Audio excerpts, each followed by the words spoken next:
ஏசாயா 55 1ஆம் வசனத்தை நாம் வாசிக்கலாம். ஓ தாகமாய் இருக்கிறவர்களே, நீங்கள் எல்லாரும் தண்ணீர்கள் அண்டைக்கு வாருங்கள். பணம் இல்லாதவர்களே, நீங்கள் வந்து வாங்கி சாப்பிடுங்கள். நீங்கள் வந்து பணமும் இன்றி விலையும் இன்றி திராட்சை ரசமும் பாலும் கொள்ளுங்கள்.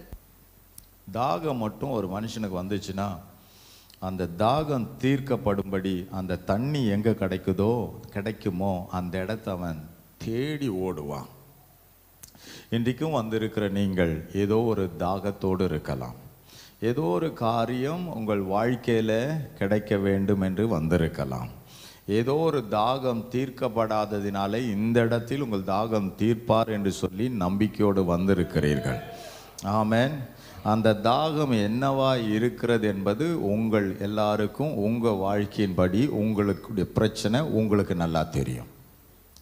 இந்த காரியம் முடிஞ்சிச்சுன்னா நான் நிம்மதியாகிடுவேன், இந்த காரியம் நடந்துச்சுன்னா நான் நிம்மதியாகிடுவேன். அப்போது ஆண்டவர் சொல்கிறார், உனக்கு தாகமாக இருக்கா, நீ என்னண்ட வா என்று சொன்னார். அப்போ அவரண்ட வர்றவங்கள தாகத்தை தீர்க்க அவரால் முடியும். அதனால தான் வாங்கன்னு சொல்லியிருக்கிறார்.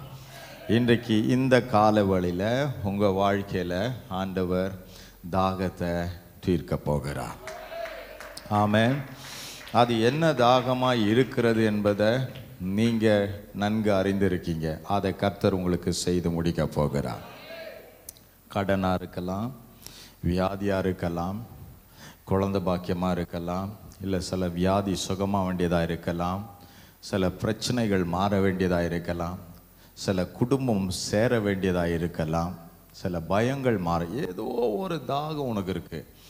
இதை எனக்கு தீர்ந்ததுன்னா போதும். அந்த தாகம் தீர்க்கிறதுக்கு எங்கே வழி இருக்கோ அதை நான் செய்ய ஆயத்தம் ஐயா.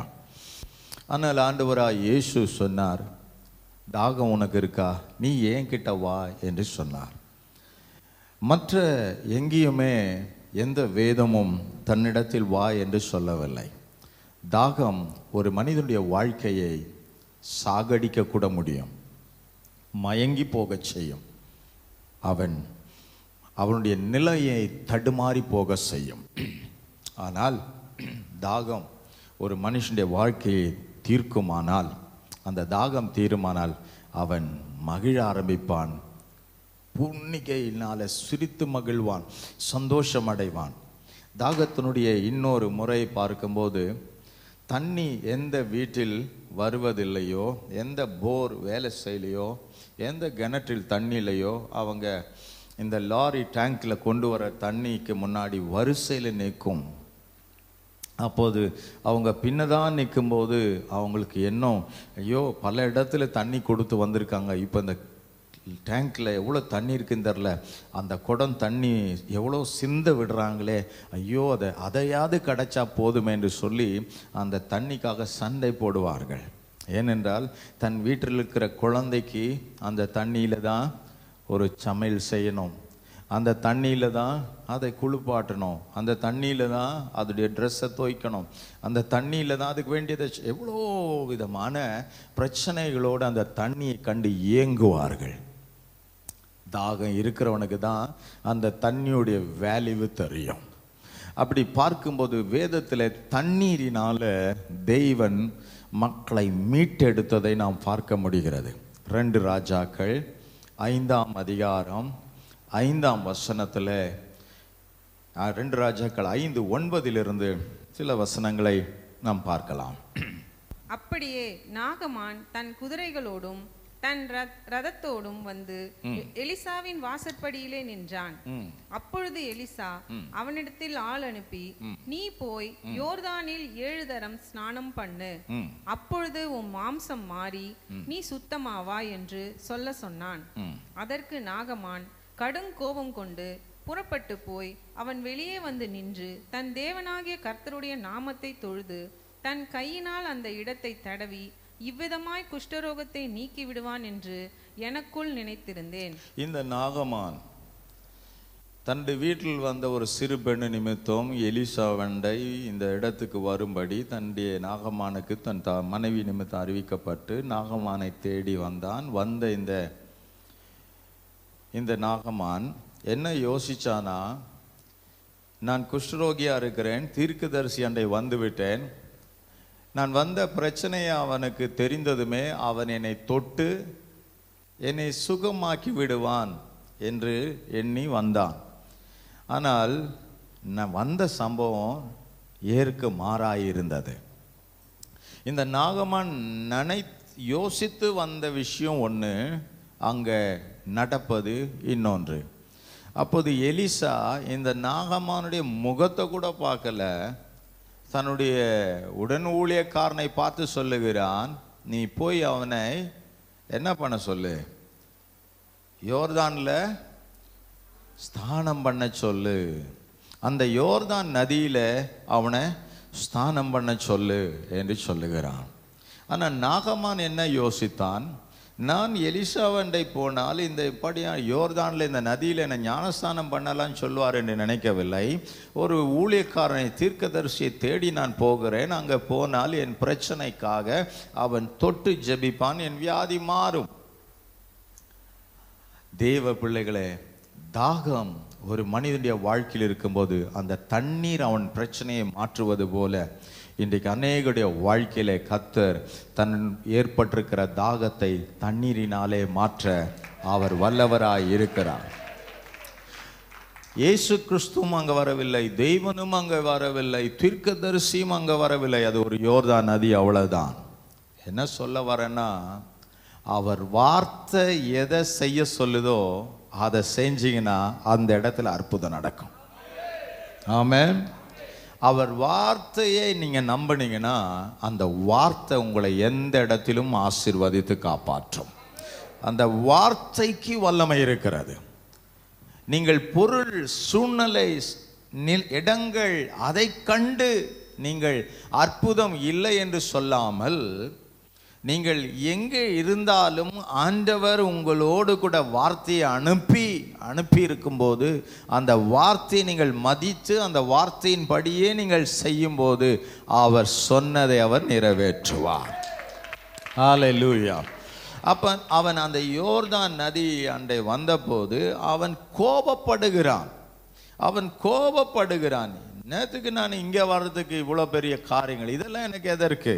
இன்றைக்கு அநேக விஷயங்கள் நாம் யோசித்தபடி நினைத்தபடி நடக்காததினால நாம் கோபப்படுகிறோம். ஆனால் அதல்ல நம்முடைய வாழ்க்கைக்கு வெற்றி. எதை செய்ய சொன்னார் அதை நாம் செய்வோம், அதை தொடர்ந்து செய்வோம். ஆமென். அதை தொடர்ந்து செய்வோம், அதை செய்து முடிப்போம். அதை செய்வதற்கு முன்பதாய் கோபப்படுகிறோம் என்றால் உன் ஆசீர்வாதத்தை தடுக்கிறது. ஆனால் செய்து முடித்த பிறகு கர்த்தர் அதிலே தாம் வார்த்தையை நிறைவேற்றும் போது உன்னை எது கட்டி வைத்திருந்தோ அந்த சத்துரு வெக்கப்பட்டு போவதை நீ காண முடியும். ஆமென். சொல்லுங்க பார்க்கலாம். பிரதருங்க வாங்க.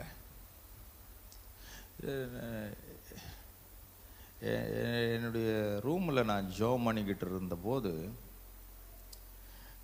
ரெண்டு நாளாக என்கிட்ட ஜெபம் பண்ணார். உங்களுக்கு என்கிட்ட இருக்கிற இந்த இந்த இந்த வாட்ச் உங்களுக்கு கொடுக்க சொன்னார்.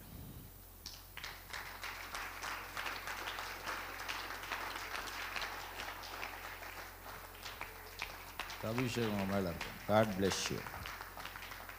அவர் எதை சொன்னாரோ அதை நம்ம செய்ய நம்ம பழக வேண்டும். ஆமென். அவன் கடுங்கோபம் கொண்டான். வாசிக்கலாம்.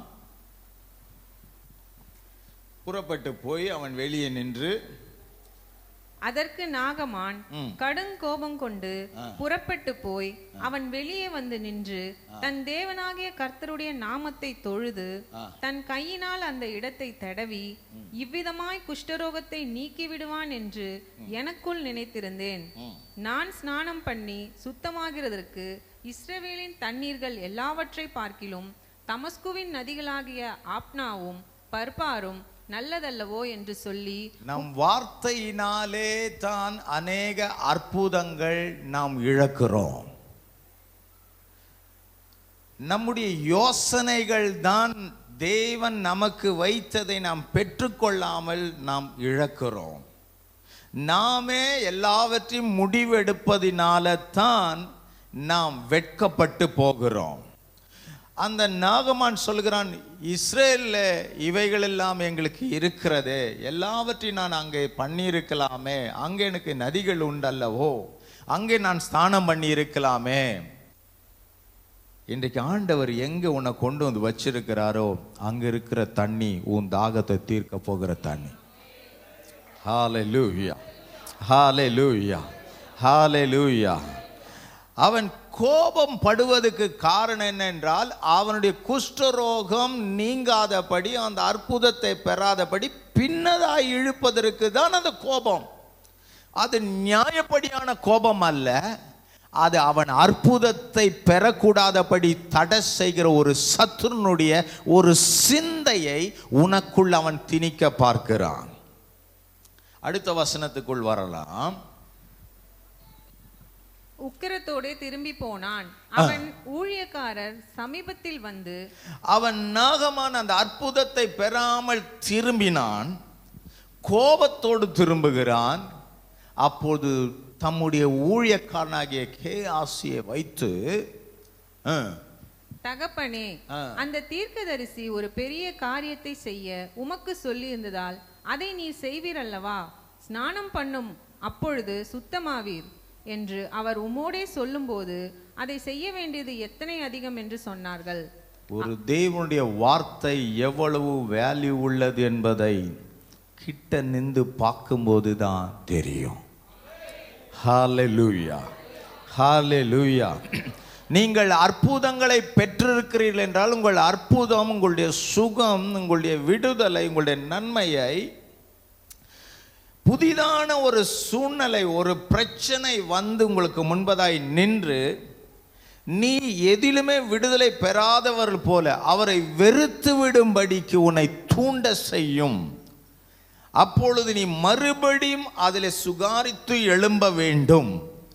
அதற்கு தான் அங்கே ஒரு ஊழியனை ஆண்டவர் வைத்தார். அதுபோல பல நேரங்களிலே உங்களுக்கும் அந்த அற்புதத்தை பெறக்கூடாதபடி தடை செய்ய வரும்போது யாரோ ஒருவர் உனக்கு புத்தி சொல்லலாம். இன்னைக்கு சபைக்கு போகாம இருக்காத. உடனே இந்த கோபம் என்ன சொல்லுகிறது? நான் போக முடியாது, எனக்கு வேலை இருக்கு. நீ மதிக்காமல் போகும்போது அதோடைய நன்மையை நீ இழக்கிறாய். அன்றைக்கு அங்கே நாகமானுக்கு முன்னாடி ஒரு கேயாசி நின்றது போல உன் வாழ்க்கையிலும் பல முறை கர்த்தர் யாரோ ஒருவரை கொண்டு உன்னை உணர்த்தியிருப்பது உண்டு. ஆனால் நாம் உணர்த்தினவர்களையும் நாம் மட்டுப்படுத்தி நாம் செய்வதுதான் சரி என்று அந்த கோபத்துடைய உக்கிரத்துக்கு போகிறோம். அந்த உக்கிர கோபம்தான் உன் வாழ்க்கையை ஏமாற்றுகிறது. ஆமென். ஒரு கழுதை இருந்துச்சான், ஒரு சிங்கம் இருந்துச்சான். ஆமென். இன்னைக்கு காலையில் பாஸ்டம்மா என்கிட்ட இதை சொன்னாங்க. புலியும் கழுதை. இந்த கழுதை வந்து புலியை பார்த்து சொல்லிச்சான், புல்லு பாரு ப்ளூ கலரா இருக்குன்னு. இந்த புலி சொல்லிச்சான், புல்லு வந்து பச்சை கலரா தான் இருக்குது. இந்த கழுதை சொல்லிச்சான், நல்லா பாரு, புல்லு என்ன கலர்ல இருக்கு? ப்ளூ கலரா இருக்கு. இந்த கழுதை சாதிக்குது புல்லு ப்ளூ கலர் தான். இந்த புலி சொல்லி பார்த்தது ஒன்றும் முடியல. உடனே இந்த கழுதை சொல்லிச்சான், வா சிங்கராஜா கிட்ட போகலாம். சிங்கராஜா என்ன சொல்றாரு பார்க்கலாம்.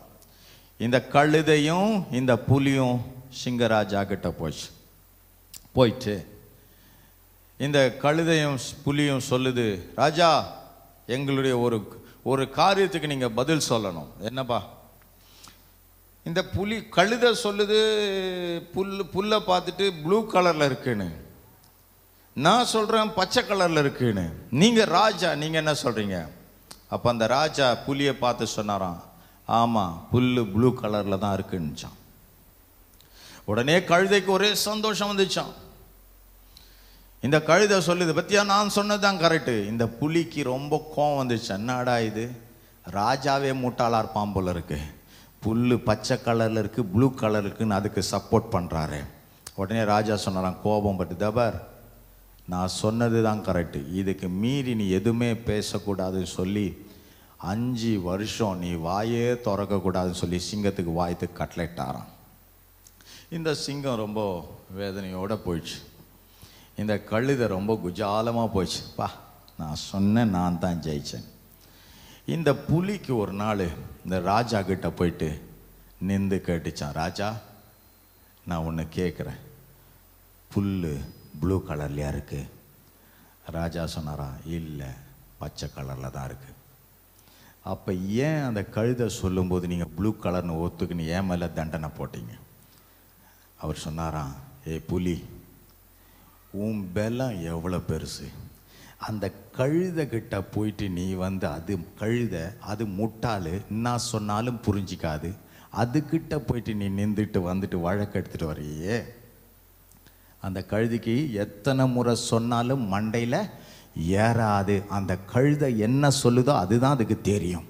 நீ கழுதை கூட சேர்ந்தினா உன் வாழ்க்கையும் குட்டி சோறா போவோம். அதனால தான் உன்னை பேசாதபடி 5 வருஷம் அதாட்ட சேராமல் ஒதுக்கினாரு. நிறைய பேர் தெரிஞ்சு கை தட்டினீங்க, நிறைய பேர் எதுக்கோ ஒன்று கை தட்டிட்டீங்க. ஆனாலும் சொல்கிறேன், உங்ககிட்ட இருக்கிற அபிஷேகம், உன்கிட்ட இருக்க விசுவாசம், உன்கிட்ட இருக்க ஞானத்தை வச்சுட்டு கழுதைகிட்ட போய் கெட்டு போயிடாத. கழுதை சொல்கிற தப்பானதை போய் நம்பி அதுக்காக போராடிட்டு இருக்காத. உனக்கு உண்மைன்னு தெரியுதில்ல, உன் பலமே, உன் அபிஷேகமே, உன் கிருபையே வேற. ஹல்லேலூயா, ஹல்லேலூயா. கர்த்தர் உன்னை எதற்காக அழைத்தாரோ அதில் உறுதியா நில்லு. ஆமென். பிசாசானவன் பொய்யன், அவன் தவறானதை சொல்லி கொடுப்பான். அவன் உன்னை ஏமாற்ற பார்ப்பான், உன்னை தப்பான காரியத்தை கற்றுக் கொடுக்க பார்ப்பான். நம்பக்கூடாது. உன் கரத்தில் சத்தியம் இருக்குது. சத்தியத்தை பிடிச்சு வெற்றியா ஜெயமாய் நடக்கிறதுக்கு புரிஞ்சு கொள்ளணும். ஆமென். இன்னைக்கு அவனுடைய வாழ்க்கையில் அந்த காரியத்தை செய்யறதுக்கு அவனுக்கு மனசு வரல. போய் சொன்னான், செய், இதே பெரிய வேலை கொடுந்தா செஞ்சிருப்பல. உடனே அவன் என்ன பண்ணுறான், ரைட் ஏதோ பண்ணுவோம் சொல்லி அவன் ஸ்தானத்துக்குள்ளே வரான். 6 முறை முங்கினான். 7வது முறை அந்த தண்ணிக்குள் முங்கும்போது அவனுடைய வாழ்க்கையின் குஷ்டம் மாறினது. அந்த தண்ணி அவன் பிரச்சனையை மாற்றிற்று. ஹல்லேலூயா. எந்த காரியத்தை அற்பமாக பார்த்தானோ அதை கொண்டு தான் ஆண்டவர் பெரிய காரியத்தை செய்தார். இன்றைக்கு உங்கள் வாழ்க்கையில் நீங்கள் புரிந்து கொள்ள வேண்டும், உங்கள் மேலே ஆண்டவர் ஒரு அதிகாரத்தை வச்சிருக்கிறாரு. அந்த அதிகாரம் என்னன்னா, இவர்களை ஏன் கையிலிருந்து யாரும் பறிக்கக்கூடாதுன்னு. அப்போ அவருக்காக நீங்கள் வேறு பிரிக்கப்பட்டு அவருடைய பிள்ளைகளாக நீங்கள் இருப்பதினால உங்கள் தாகம் அவரால் தீர்க்கப்படும். ஹல்லேலூயா. இன்றைக்கு உன் பிரச்சனை எவ்வளோ நாள் என்பதை குறித்து நீ கவலைப்படாத. உன் பிரச்சனையை தீர்க்கிற தேவன் எவ்வளோ பெரியவர் என்று பார்ப்பதற்காக உன் மனசு விசுவாசத்தை நீ மாற்ற பழகு. நிறைய பேருடைய வாழ்க்கையில் சந்தோஷமாகவே இருக்க மாட்டாங்க. அவங்க எப்போவுமே சூடு பிடிச்ச மூஞ்சி மாதிரியே இருப்பாங்க, இல்லைன்னா இஞ்சி துண்ண குரங்கு மாதிரியே இருப்பாங்க. அவங்களுக்கு சிரிக்க வராது. அவங்க எப்பவுமே ஒரு மாதிரி டென்ஷனாக டெரராக இருப்பாங்க. நான் சொல்கிறேன், உன் பிரச்சனையை பார்த்து வாழாத. நீ உனக்குள்ள சந்தோஷமாக வாழ்கிறத ஒரு நாளும் உன் பிரச்சனைக்காக விட்டு கொடுக்காத. நீ உனக்குள்ள எப்பவுமே சந்தோஷமா இரு. பிரச்சனை இன்னைக்கு வரும், நாளைக்கு போகும். உனக்குள்ள இருக்கிற சந்தோஷத்தை நீ அனுபவிக்க பழகணும். கர்த்தர் உனக்குள்ள ஒரு சந்தோஷத்தை தந்திருக்கார். ஆமென். எடுத்தோடனே ஓன்னு ஆயிடுறது, எல்லாமே இழந்துட மாதிரி. சும்மா அப்படி ஆவாதீங்க. பிரச்சனையை பார்த்துட்டு உங்களை கடினமாக்கி கொள்ளாதீங்க.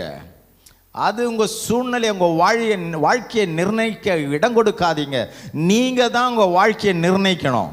நீ சொல்லணும், எவ்வளோ பெரிய பிரச்சனை தான் நான் சந்தோஷமாக சிரிப்பேன்யா, நான் மகிழ்ச்சியாக இருப்பேன். காரணம் அது வரும், அது போகும். ஆமென். என் சந்தோஷத்தை நான் ஒரு நாளும் இழக்க மாட்டேன். ஆமென். சிரிக்கணும் நல்லா. சிலங்களுக்கு அப்படியே தட்டில் பிரியாணி வந்தால் 38 பல்லும் அப்படியே வெளியே வரும். அதே கொஞ்சம் ஒரு மாதிரி கார குழம்பும் சுண்ட குழம்பும் வந்துச்சுனாலே ஒரு மாதிரி ஆயிடும். அது இல்லை, நீ எப்பவுமே சந்தோஷமா இருக்க பழகணும். பக்கத்தில் ஒரு தட்டு தட்டி சொல், நல்லா சந்தோஷமா இருன்னு சொல்லு.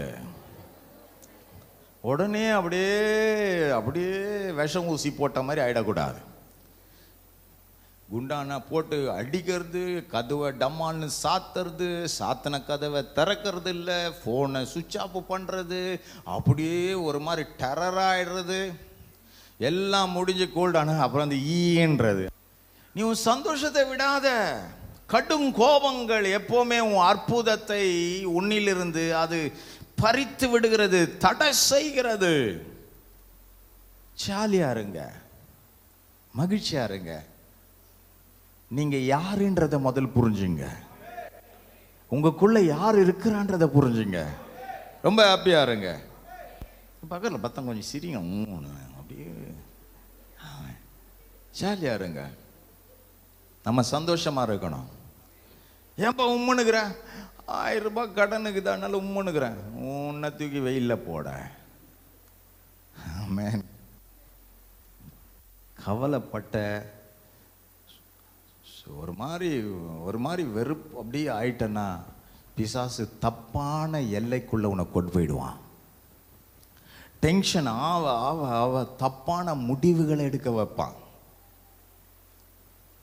உன் வாழ்க்கையில் அவன் நிமிஷம் நிமிஷம் பேசுவான், நீ தோத்துட்ட நீ தோத்துட்ட நீ தோத்துட்டன்னு சொல்லுவான். ஐயோ, அந்த நாகமான அந்த எலிசா தீர்க்கதரிசி தொட்டு இருந்தா சுகமாயிருப்பேன் என்ற நினைவிலே இருக்காத. நீ யோர்தானுக்கிட்ட வா, அங்கேயும் பனி. உன் அற்புதம் இங்கே தான் இருக்குது, உன் அற்புதம் அங்கே தான் இருக்குது. அப்போ உன் வீட்டில் நீ உட்காந்து துக்கப்படுறதை காட்டிலும் எல்லாத்தையும் தூக்கி தூக்கி அடிச்சு மனைவியை பார்த்து நாயை பேய அதே இதே எல்லாம் பண்ணுறது, அப்படியே ஒரு மாதிரி பொண்டாட்டி மூஞ்ச பார்க்காம பக்கத்து வீட்டில் இருக்கிற மூஞ்ச பார்த்துன்னு உட்காந்துக்கிறதுலாம் இருக்காத. கேட்டால் உன் மூஞ்ச பார்க்க எனக்கு உன்னை கட்டினதுலேருந்து தான் எனக்கு தரித்திரம் வந்துச்சு. இவர் மட்டும் பெரிய அப்படியே இவர் அப்படி இல்லை. சந்தோஷத்தை நம்ம இருக்க இருக்க நம்மளை கஷ்டப்படுத்தணும், நம்மளை அழ வைக்கணும்னு வர பிசாசு உன் வீட்டுக்கு வெளியே தான் நிற்பான். உன் கூட ஆவியாண்ட பிரச்சனை இருக்கும்போது ஆண்டவர் சொல்றாரு, இந்த நாளுடைய பாடு இதனோடு போயிடும், நாளை ஒரு அற்புதம் உனக்கு காத்து இருக்கிறது. ஹல்லேலூயா. அப்போஸ்தலனாகிய பவுல் அதை தான் சொன்னான், எப்பவுமே சந்தோஷமா இருக்க பழகுங்க ஐயா. அவர் எப்படிப்பட்டவர்? 3/4 பாகம் அவர் வாழ்க்கை ஜெயிலே தான் முடிஞ்சது. நம்ம வீட்டில் ஒரு பாட்டு சத்தங்கள்ல மனசுல நிம்மதியே இல்லை, மனசுல நிம்மதியே இல்லை. நையா வீடே ஒரு மாதிரி ஜிலோனுக்குது, எல்லாம் போயிடுச்சு. என்ன போயிடுச்சு? உன் கல்யாணத்துக்கு கூட்டான் பித்தளை குண்டான் அண்டான் குண்டான் அது இது எல்லாம் கொடுத்தாங்க. இப்போ எங்கே போயிடுச்சு? எல்லாம் பேச்சம்பாடை கடைக்கு போயிடுச்சு, பாத்திர கடைக்கு போயிடுச்சு. எல்லாம் ஒரு நாளைக்கு தேஞ்சு போகும், அதெல்லாம் போயிடும். ஆனால் உனக்குள்ள கர்த்தர் கொடுத்த ஒரு சந்தோஷம் இருக்கு பார்த்தியா, அது எந்த பேச்சம்பா கடைக்கும் போகாது, எந்த ஓட்ட கடைக்கும் போகாது. அது உனக்குள் இருக்கிறது. எப்போது நீ அதை நீ உனக்குள்ள இருந்து எழுப்பிக்கிட்டே இருக்கணும். நீ சிரிக்கணும், நீ மகிழணும், என்ன இருந்தாலும் சந்தோஷமா இருக்கணும். அப்பதான் கர்த்தர் உன்னுடைய வாழ்க்கையின் 7வது முறை மொழிக்கு எழுந்துக்கும் போதுதான் அவனுக்குள்ள ஒரு பல்லு வெளியே வருது, எல்லாமே மாறினதா வருது. கையை தட்டி கர்த்தரை மகிமைப்படுத்துங்க பார்க்கலாம். உன் தாகத்தை தீர்க்க தேவன் உனக்கு யாரோ ஒருவரை கொண்டு உன்னை உணர்த்துவதை புரிஞ்சுக்கிட்டு அந்த வழியில நடக்க பழகு. சொல்லுங்க, வான்னு சொல்லுவாங்க, நீ போன்னு சொல்லாத, நானும் வரேன்னு சொல்லு. வர வர வரதான் கர்த்தர் ஆசீர்வதிப்பார். எத்தனை பேர் வயல் நிலத்தை பார்த்துருக்கீங்க? வயல் நிலத்தில் விதைக்கிறத பார்த்துருக்கீங்களா? எப்படி விதைப்பாங்க?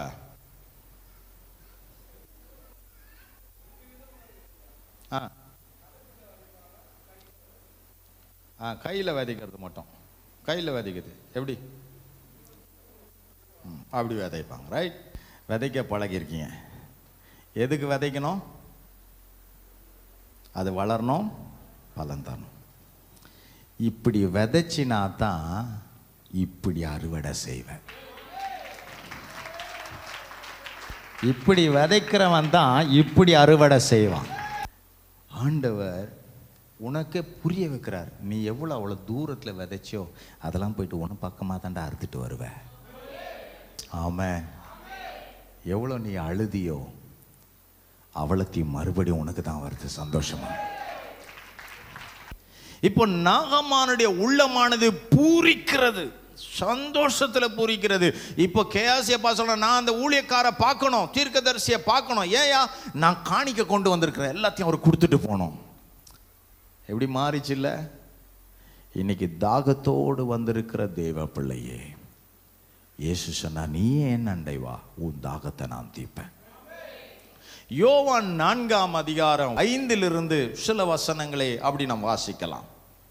யோவான் 4:5 யாக்கோபு தன் குமாரனாகிய யோசேப்புக்கு கொடுத்த நிலத்துக்கு அருகே இருந்த சமாரியாவில் உள்ள சீகார் என்னப்பட்ட ஊருக்கு வந்தார்.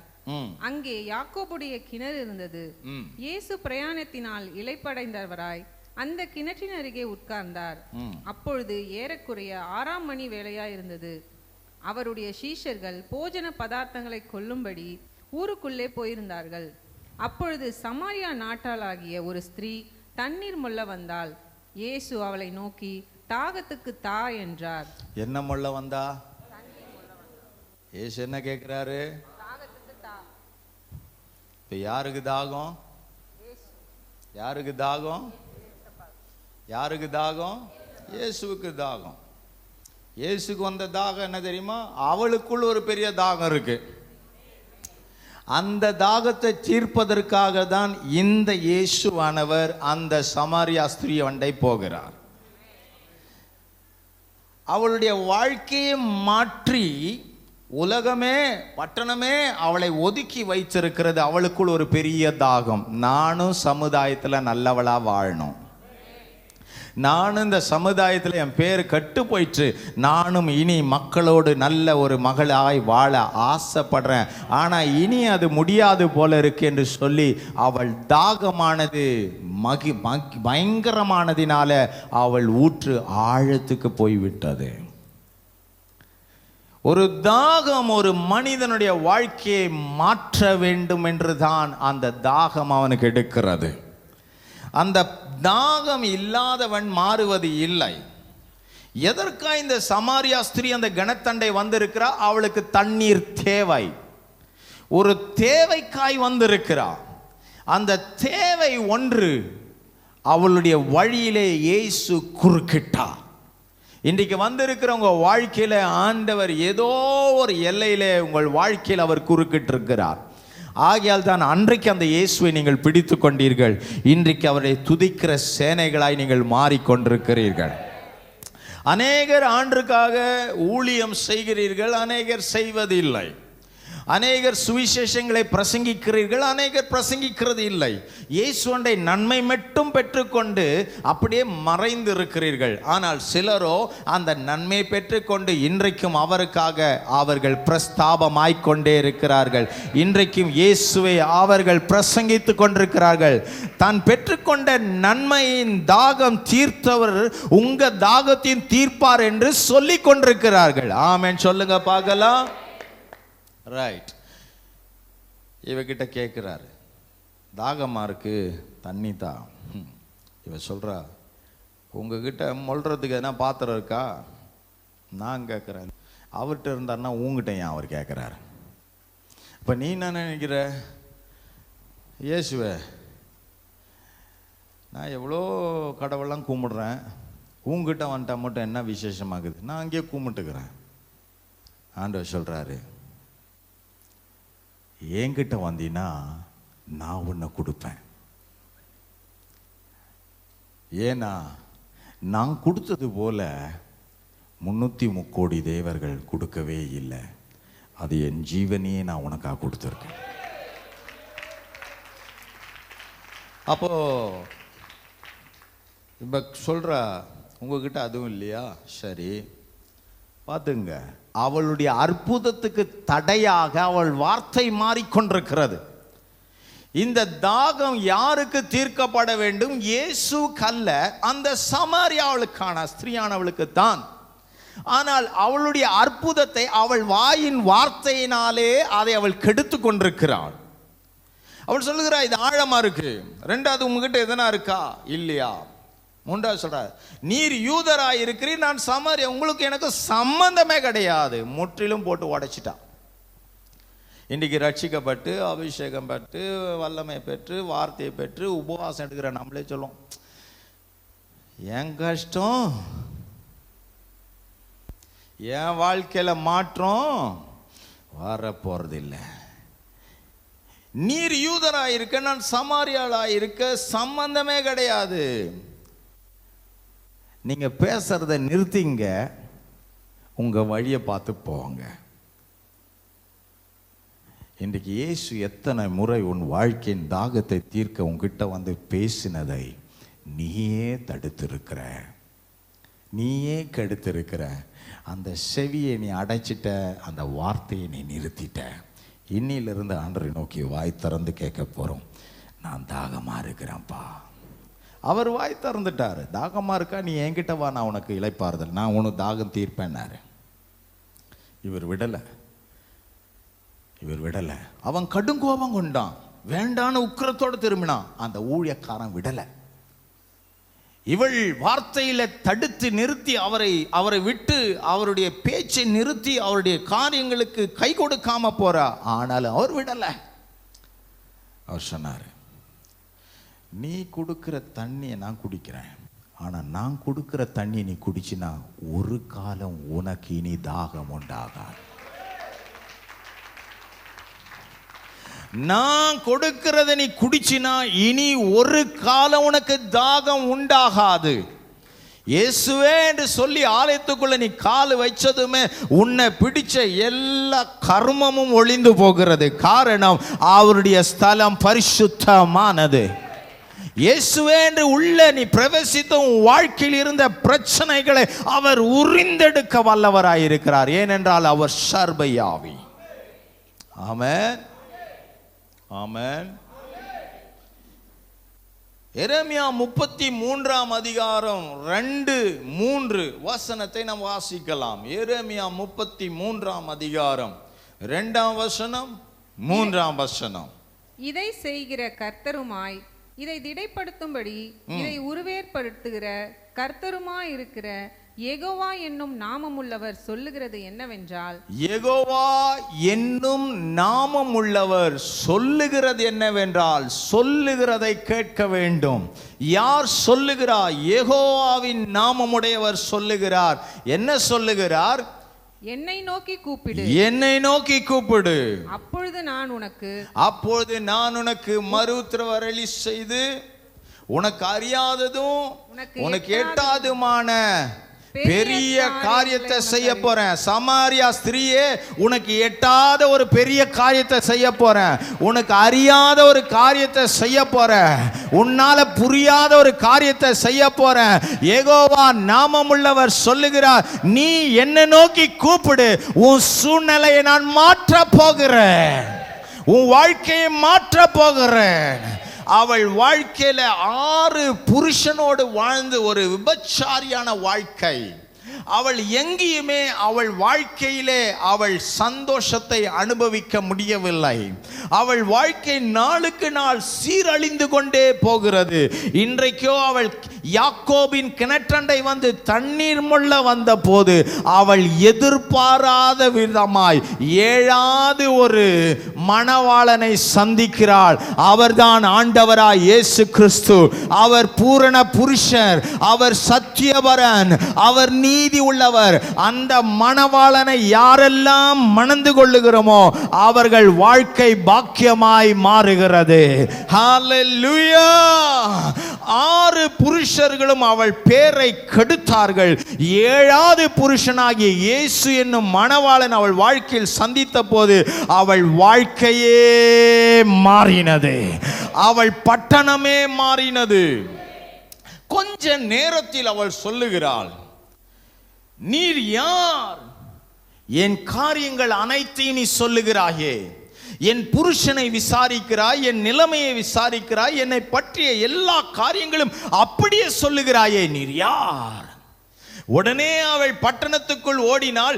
என்னை குறித்த எல்லா காரியத்தையும் ஒருவர் சொன்னார், அவரை நீங்கள் வந்து பாருங்கள் என்று சொல்லி ஜனங்களை அவள் அறிவித்த போது அந்த காஸ்பலை கேட்டு ஒரு திரள் கூட்டம் தேடி வந்தது. இயேசுவண்டை வந்த அத்தனை பேருக்கும் அவர் நன்மை செய்தார், அற்புதம் செய்தார், பிரச்சனையை மாற்றினார், வாழ்க்கையை மாற்றினார்.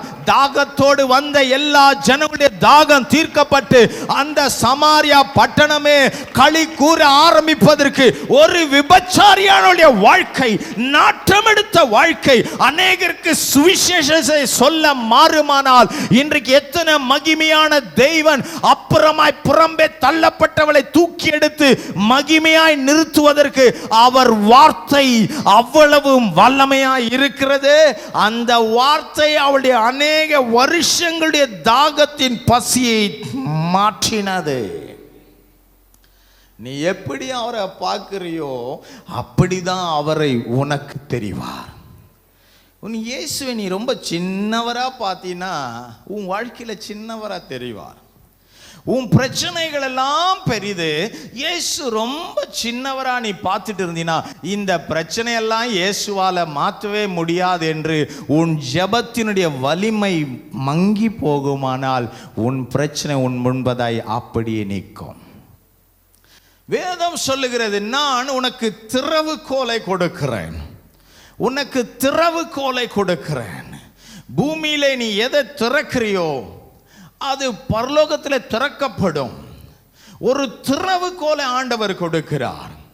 திறவுகோல் என்றால் என்ன? திறவுகோல் என்று சொல்லும்போது அது ஜெபம் என்ற திறவுகோல். யாருடைய வாழ்க்கையில ஜெபம் என்ற திறவுகோலில் அவர்கள் நிலைத்து நிற்கிறார்களோ அவர்கள் வாழ்க்கையில் எந்த காரியத்தையும் திறக்க அவர்களால முடியும். ஒருவன் ஜெபத்தில் தரித்து நிற்பான், ஆனால் அவன் ஜெபம் ஒரு திறவுகோலாய் இருக்கிறது. அந்த திறவுகோலை கொண்டு அவனுக்கு எல்லாவற்றையும் திறக்க முடியும்.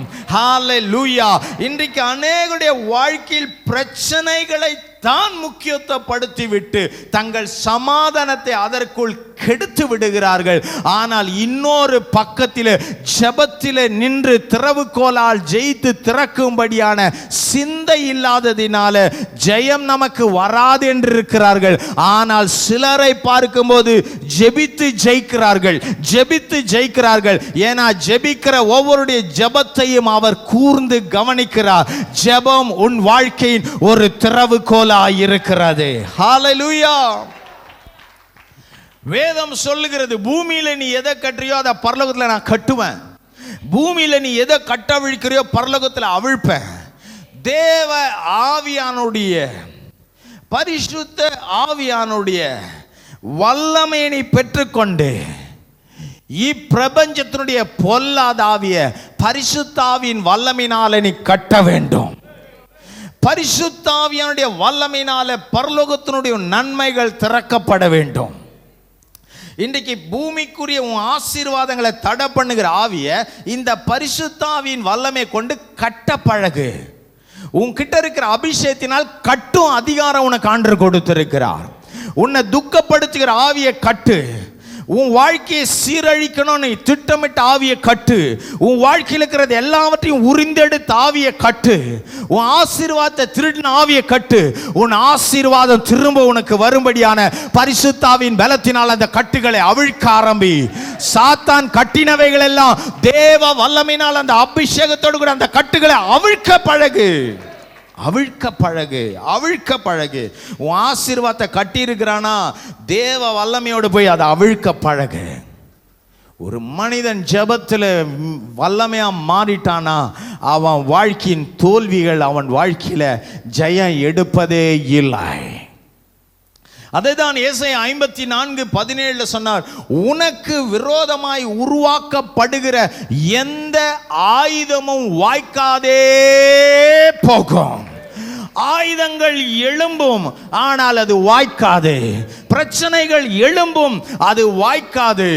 எதெல்லாம் உன் வாழ்க்கையை ஏற்கு மாறாக செயல்பட்டு உன் சந்தோஷத்தை, உன் சமாதானத்தை, உன் ஆரோக்கியத்தை, உன் நிம்மதியை எதெல்லாம் இதுவரை தாக்கினதோ இன்றைக்கு புரிந்து கொள்ளே. பொல்லாத பிசாச, உனக்கு இடம் கொடுக்க கொடுக்க ஒன்னொன்னு மேல நீ கையை வைக்கிற. இன்னைக்கு நான் இயேசுடைய பிள்ளை, அவருடைய அதிகாரத்தினால எனக்கு விரோதமாய் எழும்பின இந்த சூழ்நிலைகள் இயேசுவின் நாமத்தில் மாறுவதாக என்று நீ பேசும்போது, கற்பாறையை பேசின போது தண்ணீர் புறப்பட்ட வர கூடுமானால், இன்றைக்கு உன் சூழ்நிலையை பேசும்போது அதை மாற்ற அவர் வல்லமை கொண்டு. எத்தனை பேர் உங்கள் மேல் அந்த அபிஷேகம் இருக்கிறது என்று நம்புகிறீர்களோ, உங்களால ஜெயிக்க முடியும், உங்களால ஜெயிக்க முடியும், உங்களால ஜெயிக்க முடியும், உங்களால ஜெயிக்க முடியும். காரணம், ஜெயம் கொண்டவர் உங்களுக்குள் இருக்கிறதுனால அவர் உங்கள் வாழ்க்கையை ஜெயமாக்க விரும்புகிறார். அவர் சொல்றா, வந்து பாருங்க ஐயா, எவ்வளோ பேர் விடுதலை ஆயிட்டாங்க. தண்ணீர் ஒரு மனிதனுடைய வாழ்க்கையின் தாகத்தை மாற்றுகிறது.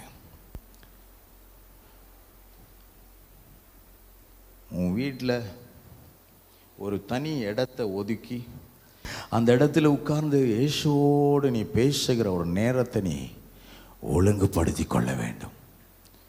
நேரத்தை குறிப்பிட வேண்டும். இந்த நேரத்தில் நீ போய் முழங்கால் படியிட வேண்டும். ஒரு மனிதன்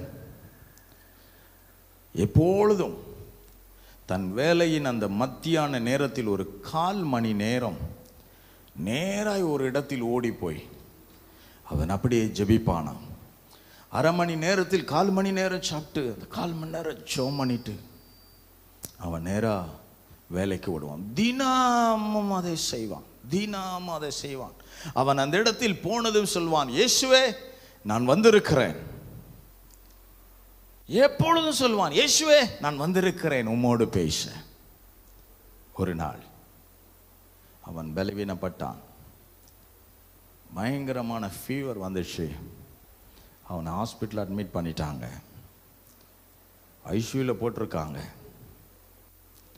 சரியா அந்த 12:15 அந்த மனிதன் ஜெபிக்கிற நேரம், அந்த இடத்தில் அவன் இல்லை. ஐசியூவில் இயேசு வந்து சொன்னார், ராஜு நான் வந்திருக்கிறேன். ஒவ்வொரு நாளும் அவன் சொல்லுவான், இயேசுவே நான் வந்திருக்கிறேன். ஆனால் அவன் ஜெபிக்கிற இடத்தில் அவன் இல்லை. இப்போது ஐசியூவில் இருக்கிறான். அந்த ஐசியூவில் இயேசு வந்து சொன்னார், ராஜு நான் வந்திருக்கிறேன். சொன்ன மாத்திரத்தில் அவன் சரீரத்தின் எல்லா பிரச்சனையும் மாறினது. அந்த இடமே ஒரு மகிமையாய் மாறினது. உன் பலன் இருக்கும் போது நீ அவரை தேடும் போது, உன் பலவீனம் வரும்போது அவர் உன்னை தாங்குவதையும் சுமப்பதையும் உன்னை ஆதரிப்பதையும் நீ காண முடியும். ஹல்லேலூயா, ஹல்லேலூயா. உனக்கு பலன் இருக்கும்போது இந்த வேதத்தை நீ சுமக்க ஆரம்பி. உன் பலவீனம் வரும்போது இந்த வேதம் உன்னை சுமக்க ஆரம்பிக்கும். ஹல்லேலூயா, ஹல்லேலூயா, ஹல்லேலூயா. இந்த பலன் இருக்கும்போது இந்த வேதத்தை நான் வாசிக்க வேண்டும். நல்ல பார்வை இருக்கும்போது இந்த வேதத்தை நான் வாசிக்க வேண்டும். இன்றைக்கு எத்தனை கிறிஸ்தவங்களுக்கு தெரியுமா, ரோட்டில் வரும்போது பைபிளை அப்படி அப்படி மார்பில் வச்சுக்கிட்டு தூக்கிட்டு வர்றதுக்கு வெக்கம். இதை பேகுக்குள்ளே போட்டு ஒரு பைபிள் எடுத்துன்னு வர மாதிரியே வராமல் எங்கேயோ அப்படியே அப்படியே போகிற மாதிரி வருவாங்க. ஆனால் சிஎஸ்ஐ மக்களை போய் பாருங்கள், வாலிப பிள்ளைங்களை இந்த மார்போடு அணைச்சிட்டு ரோட்டில் நடந்து போங்க. எந்த பிள்ளைங்களும் பைபிளை பேக்குள்ளே வச்சு போவாது, இப்படி வச்சுட்டு நடந்துட்டு வரோம். இன்றைக்கி எத்தனை பேருக்கு இந்த வேதத்தை இப்படி அணைச்சி வர்றதுக்கு வெக்கம். இந்த வேதத்தை உன் பலன் இருக்கும்போது நீ சுமக்க ஆரம்பிச்சின்னா, உனக்கு பலவீனம் வரும்போது இந்த வேதம் உன்னை சுமக்க ஆரம்பிக்கும். ஹல்லேலூயா, ஹல்லேலூயா. இந்த வேதம் அவ்வளவு மகிமையானது.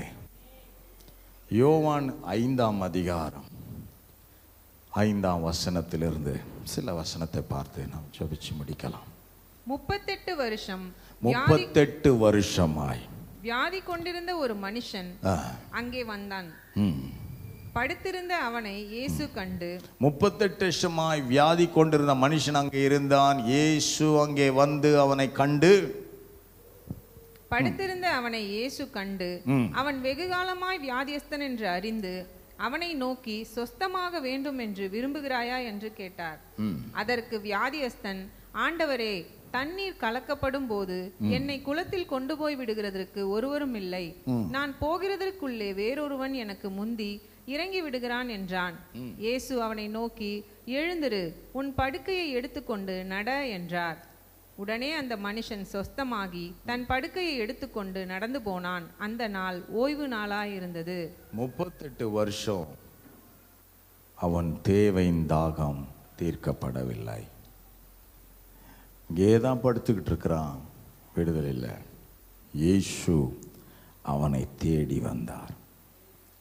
அவனை பார்த்து கேட்கிறார், நீ சுகமாக வேண்டும் என்று விரும்புறியா? நம்முடைய வாழ்க்கையில் காலையில் ஒரு குணம், மத்தியானம் ஒரு குணம், சாயங்காலம் ஒரு குணம். காலையில் பார்க்கலாம், மத்தியானம், சாயங்காலம் எல்லாமே முடிஞ்சு போச்சு. அந்த சிந்தையானது ஒரு இடம் நிற்காம அது அப்படியே மாறி மாறி இருக்கு.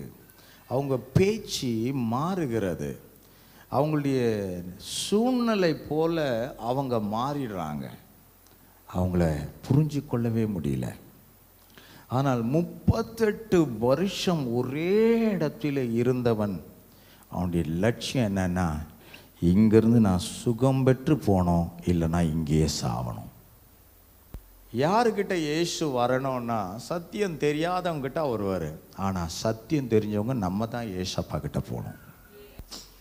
இயேசு கிட்ட நம்ம தான் போகணும். பக்கத்தில் ஒன்று பாசலம், உன் பிரச்சனையை பார்த்து பிசாசு தாக்குறான், ரொம்ப கஷ்டம் வருதுன்னு சொன்னதை நிறுத்திட்டு உன் பிரச்சனையை பார்த்து சிரிக்க ஆரம்பி. ஆமென், ஆமென். 40 நாள் உபவாசம் எடுப்பேன். 3 வேளையும் சாப்பிடாம 40 நாள் உபவாசம் எடுப்பேன். அன்னைக்கு பார்த்து தான் கடாயில் வாசனை அப்படியே கொளுத்தும். வடா, அது கிச்சனை தாண்டி, இதை தாண்டி, அடுத்த ரூமை தாண்டி, எல்லாம் தாண்டி, கதவை தாண்டி, ஜன்னலை தாண்டி நம்ம மூக்குள்ள வந்து ஏறும் பாரு.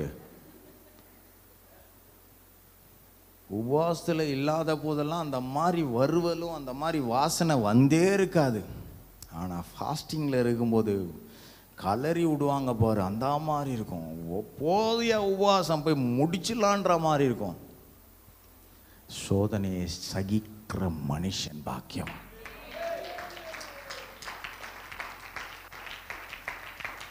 ஆமாம். உன் வாழ்க்கையில் நல்ல ஜபம் பண்ண ஆரம்பிக்கும் போது தான் உன் வாழ்க்கையின் ஜபத்துக்கு நிறைய பதில் உனக்கு கொடுப்பான். நிறைய பதில் உங்களுக்கு கொடுப்பான். என்ன பதில்? போன வாரம்லாம் நல்ல ஜபம் பண்ணல, வந்துச்சு பார் பிரச்சனை. அதனால தான் நான் ஜபம் பண்ணுறதே இல்லை. என்னத்துக்கு? ஹலோ, இதுக்கு பிறகு தான் உன் கையில் கர்த்தர் சம்மட்டி கொடுக்க போகிறார். ஆமென். அடித்து தலையை உடைக்கும்படியான பலனை பெற்றுக்கொண்டு வர போற கர்த்தர் இன்னைக்கு பெரிய பெரிய பிரச்சனைகள் எல்லாம் சிறிய சிறிய காரியங்களை கொண்டு சாதாரணமாக முடிக்க போகிறார். பெரிய ஒரு பாறையை உடைத்து எடுப்பதற்கு பெரிய ராட்சதனமான ஆயுதங்களை வைத்தல்ல, சிறிய மழுகளை வைத்துதான் அடித்து பழக்கப்படுகிறது. இன்னைக்கு உன் வாழ்க்கையில் மலை போல் இருக்கிற பிரச்சனைகள் ஒன்றுமில்லாமல் மறைந்து போவதை நீங்கள் பார்க்க போகிறீர்கள். காரணம் என்ன என்றால், பிரச்சனையை காட்டிலும் அதை ஜெயித்து மேற்கொண்டவர் உனக்குள் இருக்கிறத நீ பார்க்கும்போது உன் பிரச்சனைக்காக உன் சந்தோஷத்தை இழக்க மாட்ட. உன் கஷ்டத்துக்காக உன் சந்தோஷத்தை இழக்க மாட்ட. நீ எப்பொழுதும் மகிழ்ச்சியா இருப்ப. எப்படியா அப்படி இருக்கிற? இவ்வளோ பிரச்சனை இருக்க. எவ்வளோ அணுவா உடைச்சிட்டேன். இன்னும் என்னை உடைக்கிறதுக்கு அவனுக்கு இடமே இல்லை. ஃபுல்லாக அடி வாங்கி இருக்கிறேன். ஆனால் இதுக்கப்புறம் என்னை பார்க்கும்போது அவன் பயப்படுறான். அவனுக்கு தெரியுது இவனை எவ்வளோ அடிச்சு சாய்ச்சாலும் திரும்பி எழும்பி நிற்கிறான். நல்லா புரிஞ்சிக்கோ, ஒரு பந்தை கையில் எடுத்து கீழே அடித்தா அதுக்கு தெரியறது எப்போவுமே மேலே தான் வரணும்னு. ஒரு பந்தை எடுத்து போய் தண்ணிக்குள்ளே அழுத்துனா அதுக்கு தெரியும் எப்போவுமே மேலே தான் வரணும்னு. நிறைய விஷயங்கள் நம்முடைய சந்தோஷத்தை அழுத்த பார்க்கறது. நீ புரிஞ்சுக்கணும், நீ ஒரு பால் தண்ணியில் அழுத்தினாலும் பட்டுன்னு விட்டது மேலே வந்துடும். கீழே ஓங்கி அடித்தாலும் அடுத்தது மேலே போகும். அதுக்கு மேலே போக தான் பிரியமே தவிர கீழே வராது. உங்கள் வாழ்க்கையும் கர்த்தருக்கு காத்திருக்கிறவர்கள் புது பலன் அடைந்து கழுகை போல உயர எழும்புனமே தவிர நாம செத்து கடக்கிறவர்கள் இல்லை.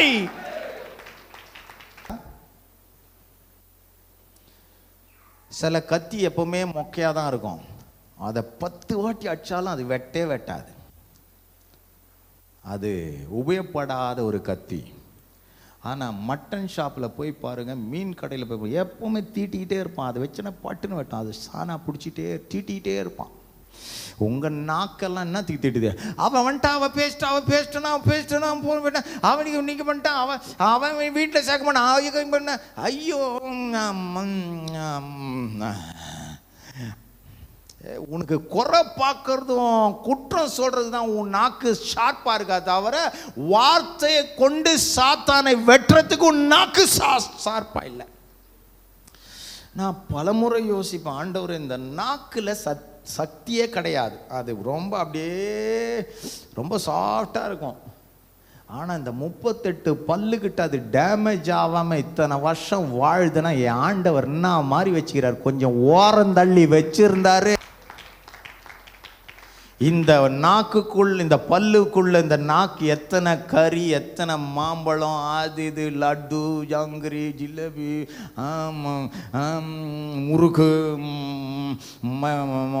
அதிர்சம் எல்லாத்தையும் எல்லா பக்கம் ஒரே வாயில் 2-3 அனுப்புவோம். சிக்கன் அனுப்பியிருக்கும், தந்தூரி சிக்கன் அனுப்புவோம், வஞ்சரம் மீனா எல்லாம் ஆனால் இந்த பல்லுகிட்ட அந்த நாக்கு மாட்டாம தப்பிக்குது பாரு. அதனாலதான் ஆண்டவர் சொன்ன இந்த நாக்கை நம்பாத. நாக்குக்கு உஷாரா இருக்கும். அது இந்த பல்லு சுத்தியும் வெள்ளையா தான் பரிசுத்தமா இருக்குது. ஆனாலும் அந்த வெள்ளையை நம்பாத. அந்த நாக்கு கரெக்டா உள்ள போயிட்டு இருக்கும். எப்பனா ஒரு முறை மட்டும் நறுக்குன்னு கச்சிடும். சாப்பிடும்போது பேசாதே சொன்னாங்க எங்க அம்மா. பிரச்சனையை பெருசா பார்த்துக்கிட்டு ஆண்டருடைய பவரை ஒன்னில் அதை பார்த்தீங்கன்னா நீ நிச்சயமா தோல்விக்கு மேல தோல்வி ஆவ. அவர் சொன்னார், ஓகே அப்படியா விஷயம், ரைட், இப்போ எழுந்திருன்றார். எழுந்திருன்னு மட்டும் சொல்லாம இன்னொன்னு சொல்ற, உன் படுக்கை எடுத்துக்கொண்டு நடறான்றாரு. எங்கேருந்து வந்தவன்றத மற்றவன் பார்க்கட்டும்.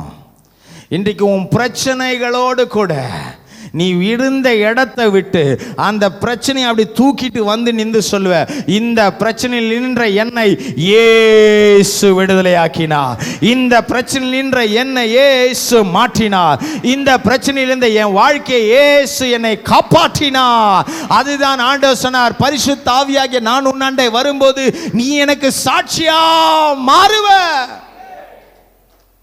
நீ எங்கிருந்து வந்தன்றத மற்றவங்க தெரிஞ்சுக்கணும். நீங்கள் சொல்லணும், ஜிஎஃப்சி சபைக்குள்ளே நான் வந்தேன், ஒன்றுமே இல்லாதவன் நான் வந்தேன். இன்னைக்கு ஆண்டவர் என்னை எல்லாவற்றிலும் என்னை வாழ வச்சிருக்கிறாரு, என்னை வாழ வச்சிருக்கிறாரு, என்னை வாழ வச்சிருக்கிறாரு. ஹல்லேலூயா, ஹல்லேலூயா. இன்றைக்கு உங்கள் வாழ்க்கை மாறப்போகிறது. இயேசு சொன்னார், அந்த பெதஸ்தா குளத்தண்டை அந்த தண்ணீருக்குள்ள ஒரு வல்லமையை கொடுத்து குணமாக்குற நானே உனக்கு நேராய் வந்து விட்டேன், எழுந்திரு என்று சொன்னார். சமாரியா ஸ்திரீயை பார்த்து சொன்னார், அந்த தண்ணீரை காட்டிலும் தாகத்தை தீர்க்கிற நானே வந்து விட்டேன், என் வார்த்தையை உனக்கு தருகிறேன். ஆமென். அது அவளுக்கு கிடைச்சதுமே தாகம் தீர்ந்துச்சு. உங்கள் சமையல் அறையெல்லாம் நீங்கள் எழுதி ஒட்டணும், சிங்கக்குட்டி தாழ்ச்சடைந்து பட்டினியாக இருக்கும், கர்த்தரை தேடுறவங்களுக்கு ஒரு நன்மையும் குறையாது. அந்த வசனத்தை பார்க்கணும். அந்த வசனத்தை அறிக்கை பண்ணணும். உபாகம் 28 எழுதி வைக்கணும். ஏன்னா மாவு பேசுகிற தொட்டியும் எண்ணெய் பாத்திரம் நிரம்பி இருக்கணும். எல்லாம் எங்கே வசனம் போட்டிருப்போம்? ஹாலில் போட்டிருப்போம், வீட்டு வாசலில் வெளியே போட்டிருப்போம். இயேசுவே இந்த வீட்டுக்கு தலை, உள்ளே போய் பார்த்தா தான் நிறைய தலைங்க இருக்கும். வார்த்தையில் தோற்று போகாதீர்கள். வார்த்தையை எழுதி வைத்து அதை பார்த்து பார்த்து பேச ஆரம்பிங்கள். உங்கள் அப்பமும் தண்ணீரும் வார்த்தையினாலே நிரப்பப்பட்டிருக்கும்.